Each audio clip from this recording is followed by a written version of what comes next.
My parents took away my room to give it to my sister, and now they want to stay with me. My name is Blake, and at 28 years old, I achieved what I'd worked a decade for. I bought my dream home.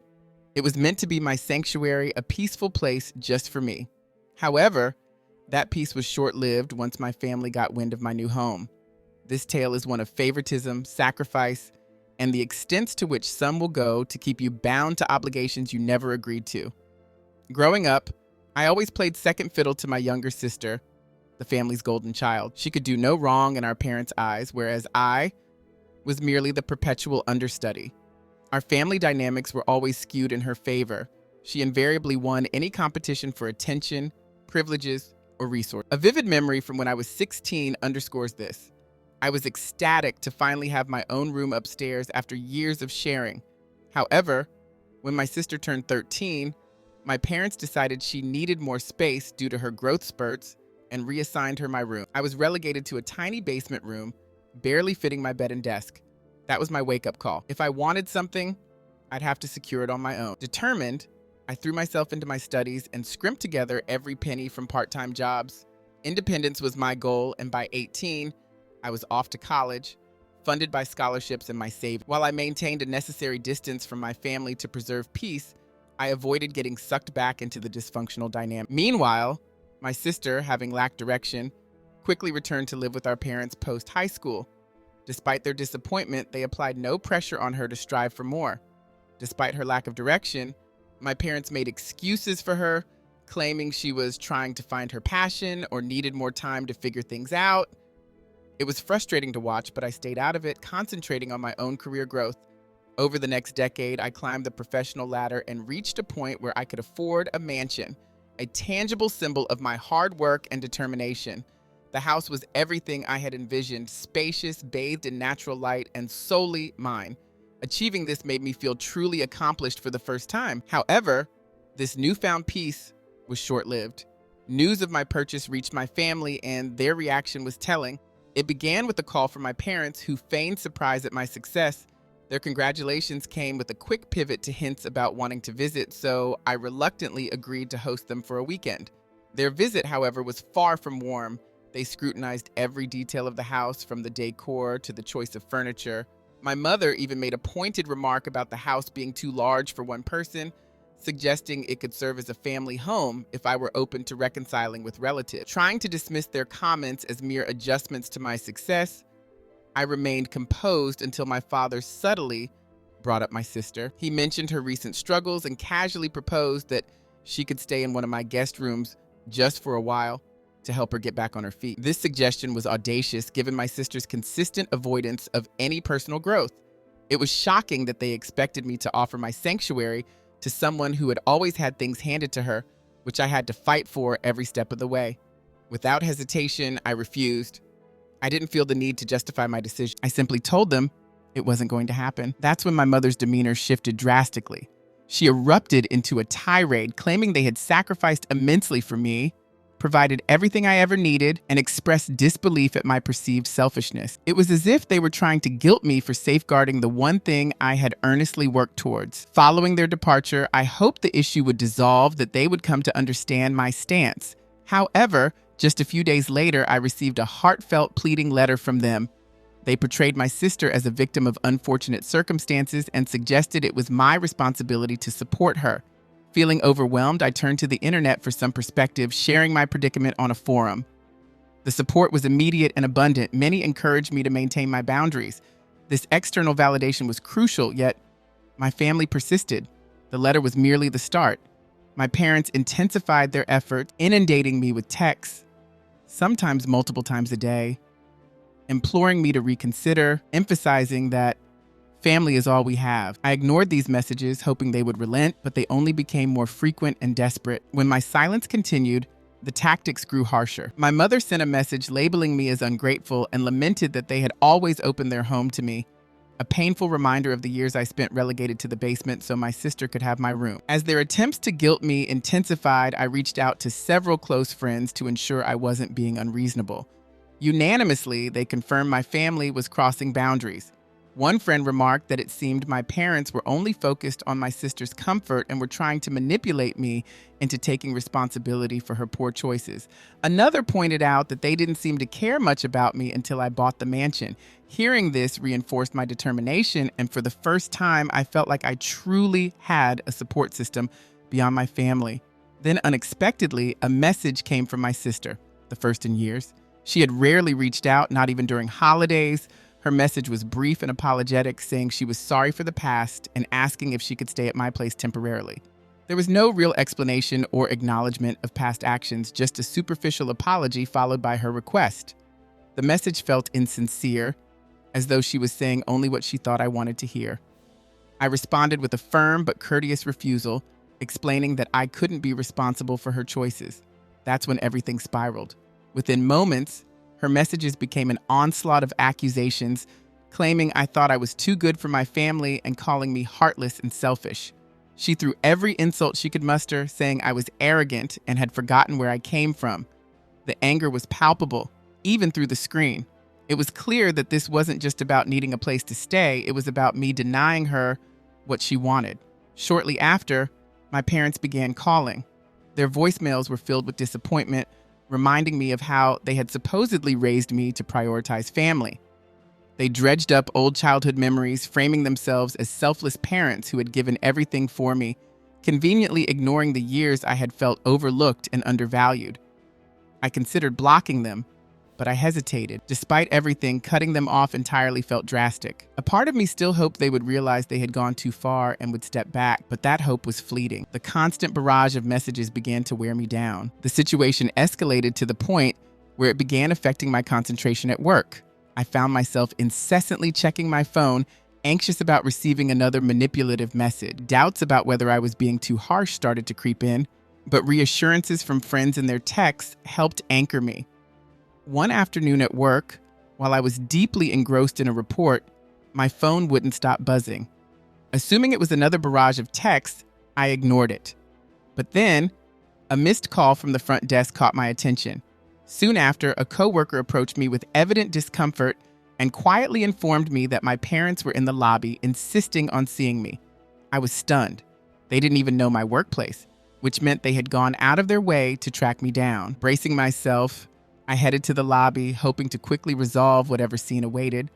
As I appeared, my mother, teary-eyed and voice raised, publicly accused me of deserting my family.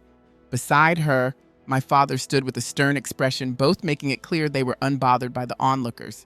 Their confrontation was so disruptive that a coworker intervened, firmly asking them to leave, emphasizing that this was neither the time nor the place for such disputes. Despite the admonishment, they didn't depart without making one last cutting remark. My mother's parting words that she had raised me better resonated through the lobby as they exited. I remained there, mortified and drained, while a supportive coworker reassured me, though it did little to ease my distress. That evening, the day's events compelled me to update my story on Reddit. I detailed the unrelenting messages, their unexpected visit, and the dramatic scene at my workplace. The community's response was immediate and supportive, bolstering my resolve with reminders of the necessity of firm family boundaries. Feeling the solidarity from others online lifted my spirits.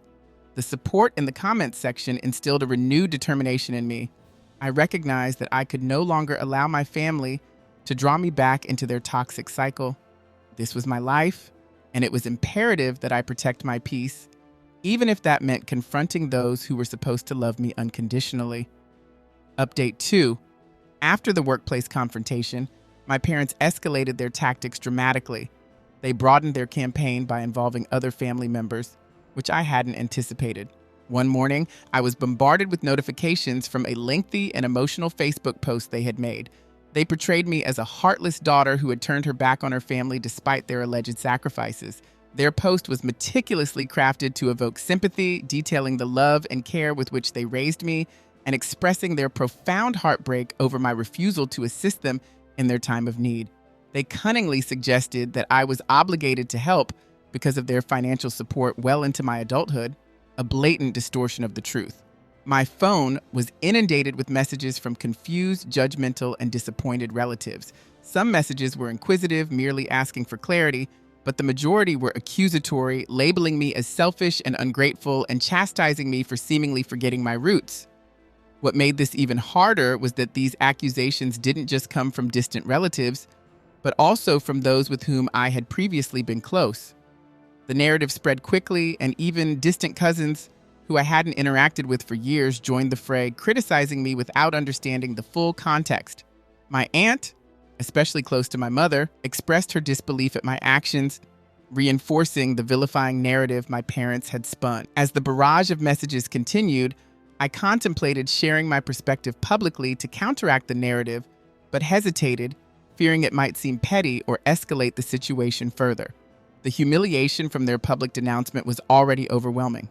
Instead, I chose to wait, hoping the storm of controversy would eventually subside on its own. When I confided in my friends about everything, their reactions mirrored my own shock. They urged me to ignore the noise and let people believe whatever they wanted, reminding me that those who truly knew me would understand. Their support was invaluable, but the relentless pressure from my family grew stronger, and I felt my resolve beginning to weaken.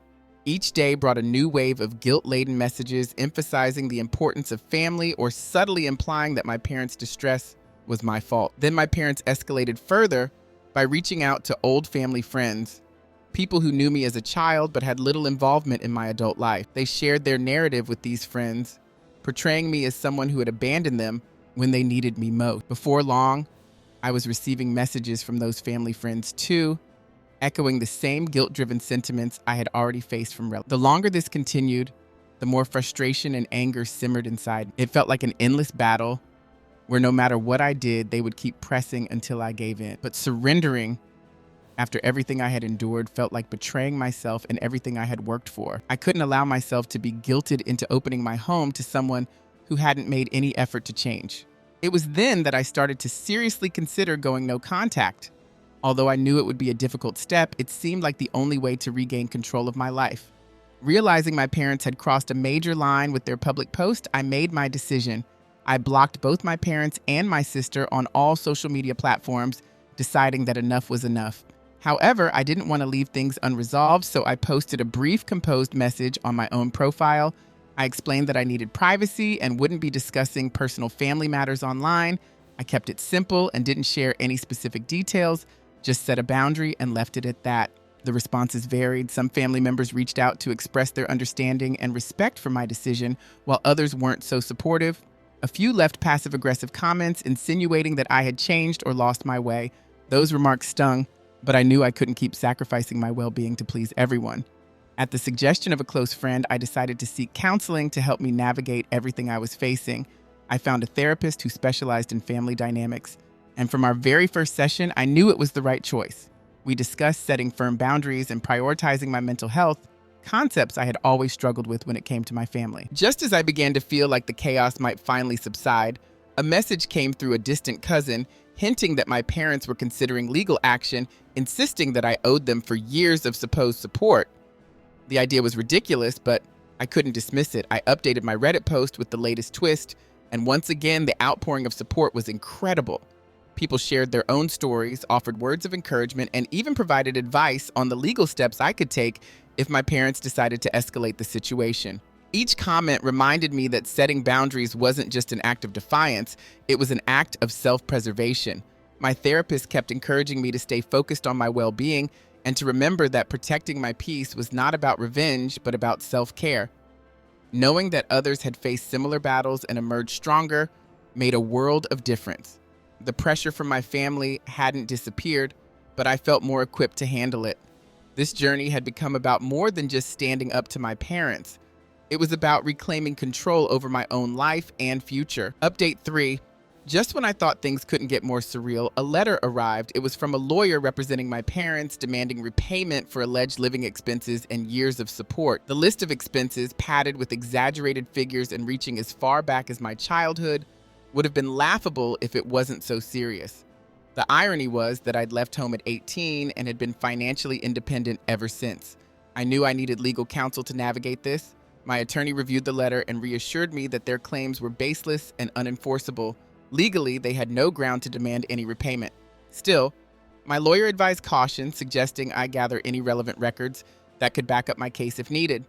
Following this advice, I began combing through old documents to find proof of my financial contributions over the years. I was surprised at how much I had actually helped, including money sent during my college years when my parents claimed they needed extra support. Just as I felt like I was ready for whatever might come next, I received an angry message from my sister. She accused me of being the reason for our family's turmoil and insisted my stubbornness was destroying everyone's life. My sister's message was filled with accusations, calling me selfish and greedy for refusing to help. It was clear she had no idea of the sacrifices I had already made or the effort it had taken to build my life from the ground up.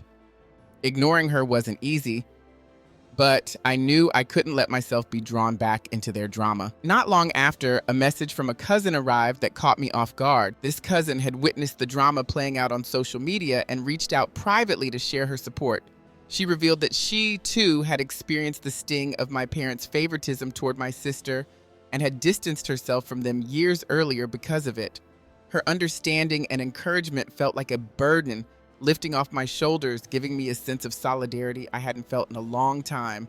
Her message sparked a chain reaction. Over the next few days, other relatives who had kept their distance from the family began reaching out as well, expressing their support and sharing their observations of the unequal treatment over the years. Some even admitted they'd noticed the favoritism, but hadn't known how to speak up or intervene at the time. The public story my parents had tried to weave started to unravel. Relatives who had initially believed their version of events began rethinking their stance as more people shared their own experiences and insights. The tide was turning, but this only seemed to push my parents to dig in deeper. They posted another elaborate message on social media, accusing me of fabricating stories about my childhood and rewriting history to make them look bad. This time, their attempt to garner sympathy didn't resonate as widely. The narrative they tried to uphold was beginning to crumble under the weight of other voices. Then something unexpected happened. A childhood friend reached out after seeing the drama unfold online. We hadn't spoken in years, but he remembered the favoritism vividly and even recounted specific moments he had witnessed, validating that my memories were real and not exaggerated. Hearing this from someone outside of my family gave me a boost of confidence. I realized that my experience was legitimate and not a figment of overblown emotions. My cousin also shared another revelation that shifted my perspective even more. She mentioned that a significant portion of my sister's financial troubles was due to her reckless spending habits, not just a string of bad luck as my parents had claimed. My sister had been living a lifestyle she couldn't afford, piling up debt on frivolous purchases. While my parents painted her as someone who had fallen on hard times, the reality was that she had chosen that path. They had been covering for her, all while trying to guilt me into taking responsibility for her poor decisions. With the assistance of my lawyer, I gathered all the necessary documentation to prepare for any potential escalation. They assured me that my assets were safe from family interference and that I was on firm legal ground. This reassurance lifted an enormous weight off my shoulders, allowing me to shift my focus back to my own life instead of being consumed by the latest family drama. Therapy proved to be a turning point for me. My therapist highlighted how I had spent my life feeling like I needed to earn my family's affection, constantly proving my worth. For the first time, I started to shed that burden and concentrated on creating a life where I valued my own approval above anyone else's. Just as I began to feel some semblance of peace, my parents attempted another move. They called my workplace, trying to cause trouble for me. Thankfully, my boss was already aware of the situation and dismissed their attempts without giving them any information. Later, my boss called me in to make sure I was okay and reassured me that they wouldn't tolerate any form of harassment. After everything I'd been through, I reached a new level of clarity. My family had exhausted every method of manipulation, from guilt tripping to legal threats, but none of it succeeded. For the first time, I felt genuinely liberated from their hold, as if a long closed door had finally been locked for good. I shared an update online explaining the latest developments and expressing my heartfelt thanks for the outpouring of support. The community's responses flooded in once more, offering even more encouragement and legal insights, which I took to heart.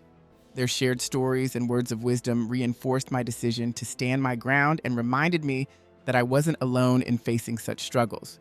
It had been a long, painful journey, but I finally reached a place where I could envision a future free from their grasp. For the first time, I truly felt in control of my life. Update 4, just when I believed they couldn't take things further, my parents raised the stakes. One evening, I logged into Facebook and was greeted by a public post from them. airing every grievance they had about me for the world to see. My parents' public post accused me of cutting them off after they had supposedly raised me single-handedly, listing sacrifices they had made and suggesting that I owed them for their investment in my future. It was an avalanche of accusations portraying me as the ungrateful child who had abandoned the very people who shaped me. The comments on the post were equally divisive. Extended family members took sides, with some standing up for me and others backing my parents, arguing that loyalty to family should come above all else. Those siding with my parents expressed outrage, claiming that my success was built solely on the opportunities my parents had provided and that I owed them a form of repayment. Amid the chaos, my cousin reached out with surprising news. She revealed that my parents were in serious financial trouble, a situation largely of their own making. They had been depending on my sister, the favored one, to get her life in order and help them financially, but her reckless spending habits had only deepened their problems. Despite knowing she was unreliable, they had placed all their hopes on her. Now, with nowhere else to turn, they had set their sights on me as their backup plan. Armed with this new perspective, I combed through old financial records to document every contribution I had made over the years. I found receipts and bank statements showing that I had sent money during college for things like groceries and utility bills. These weren't monumental amounts, but they were undeniable proof that I had supported them more than they ever acknowledged. Having this evidence bolstered my confidence in maintaining my boundaries. However, the pressure didn't ease. Each day brought a flood of messages from relatives, either chastising me or urging me to do the right thing and help my parent. During this tumultuous time, I leaned on my close friends who reminded me that I wasn't responsible for fixing the financial mess my parents had created. They reassured me that I had every right to live my life free from their drama. Their unwavering support helped keep me grounded as things took an even more dramatic turn. I discovered that my parents had contacted authorities, filing a complaint and accusing me of elder neglect. They claimed I had a legal duty to provide financial support and was failing to do so. Fortunately, the authorities investigated the claim briefly and dismissed it almost immediately. The authorities informed my parents that I wasn't legally required to support them and that this was strictly a family matter. The relief I felt was immense, but it was also sobering. It showed just how far my family was willing to push boundaries.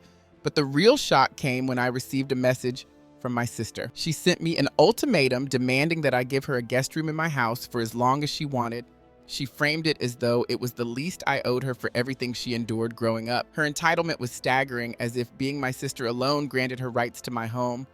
It was clear she hadn't changed and had no intention of taking responsibility for her actions. I showed the message to my lawyer, who advised me to take further precautions. He suggested installing enhanced security measures around my property and collecting any documentation in case a restraining order became necessary. It felt surreal, like something out of a thriller, but I realized these were necessary steps to safeguard my peace of mind. The following day, the situation escalated. My parents and sister showed up at my house uninvited, standing at the front gate and demanding to be let inside. They were shouting accusations of abandonment, insisting they had a right to see me. Not wanting to engage, I called my security team to handle it. Security asked them to leave, but my parents resisted, arguing that as family, they should be allowed entry. When security escorted them off the property, they put up a scene that drew the attention of my neighbors. After the commotion, a few neighbors approached me with words of understanding and support. Some even shared their own experiences of dealing with entitled relatives, which made me feel less isolated. That night, I updated my Reddit post to share the latest developments and explain how extreme my family's attempts had become. The response was overwhelming. Hundreds of people offered advice, empathy, and tips on how to handle continued harassment. Many shared similar stories, reminding me that I wasn't alone and that others had managed to overcome similar ordeals. Amid the chaos, I took a moment to reflect on my family dynamics from an outside perspective. The patterns of manipulation, entitlement, and misplaced expectations became even clearer, and I felt more determined than ever to stand by the boundaries I had set. I started to widen my social circle, spending more time with friends who genuinely had my back. I met new people, formed meaningful connections, and began surrounding myself with relationships that were positive and authentic. These were people who celebrated my achievements and provided true support, something I had never really experienced with my family. It was a refreshing and welcome change. Even some extended family members reached out to express their respect for my choices, They acknowledged the toxic behavior within my immediate family and let me know that they were there if I ever wanted to reconnect. It was reassuring to know that finding peace didn't mean cutting ties with everyone. These supportive relatives became a quiet source of comfort, understanding my journey and standing by me without any judgment. I shared a final update on Reddit to express my heartfelt gratitude to the community. The kindness, advice, and solidarity from strangers had been a beacon of hope during some of the toughest times. Reading their stories, seeing their empathy, and realizing that others had faced similar challenges made all the difference. I thanked everyone for their encouragement and the unseen strength they had provided me. With this chapter of my life drawing to a close, I began focusing on my long-term goal. For the first time, my life was truly mine to mold, free from the weight of other people's expectations or demands. I started dreaming about new places to visit, future projects to take on, and the kind of life I wanted to build. For the first time in a long while, I felt a spark of excitement about the future. As I reflected on all that had unfolded, I took a deep, calming breath and released the hold the past had on me. This journey had taught me what real independence looked like, and I knew there was no going back. I had finally closed the door on the control my family once had over me, stepping forward into a life defined by self-respect, freedom, and resilience.